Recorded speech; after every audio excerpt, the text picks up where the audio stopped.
Hi, today I want to talk to you about the book A Hope More Powerful Than the Sea by Melissa Fleming. This is the story of a young woman named Doa Al-Zamel who was growing up in Syria when the war in Syria broke out.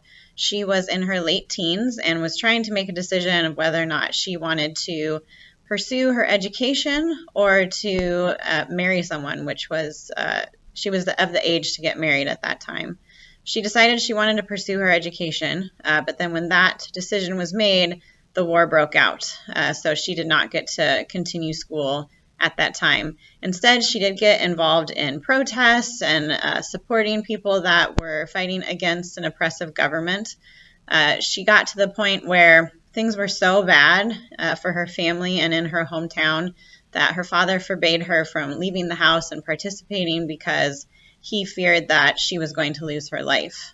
So she tried other ways to be involved with it. Later, she ends up meeting someone, falling in love with him, and after a time, they decide that they can't stay in Syria, so he pays smugglers to take them to Europe. So they try multiple times to get on a boat to go to Europe to start a new life, and it's a very dangerous journey for them. She ends up being one of the only people that actually makes the journey and survives. Part of what kept her alive was that two different people entrusted her with the lives of their infant children. One of them was 9 months old, and the other one was 2 years old.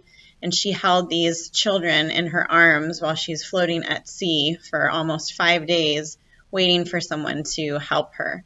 She does finally get rescued and starts to sort her life out from there.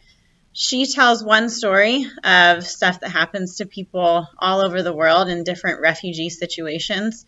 The author was honored to be able to talk to her and to share her story. And it's just a very powerful read if you're interested at all in any type of refugee crisis or situation or learning more about Syria. This is a great book to pick up to read.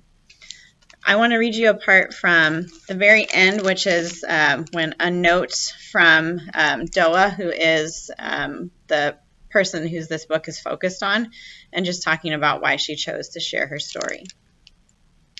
In this book, I have shared my suffering with you. It is only a small glimpse of the hardship and pain that refugees around the world endure.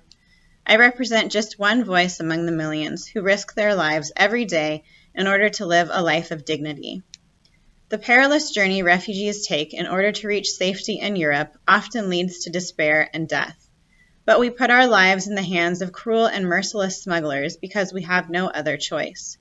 We have been confronted with the horrors of war and the indignity of losing our homes. Our only wish is to live in peace. We are not terrorists. We are human beings, just like you. We have hearts that feel, yearn, love, and hurt. So that is A Hope More Powerful Than the Sea. If you're interested in learning more about refugee crisis situations, reading a powerful memoir, I highly recommend that you pick this up.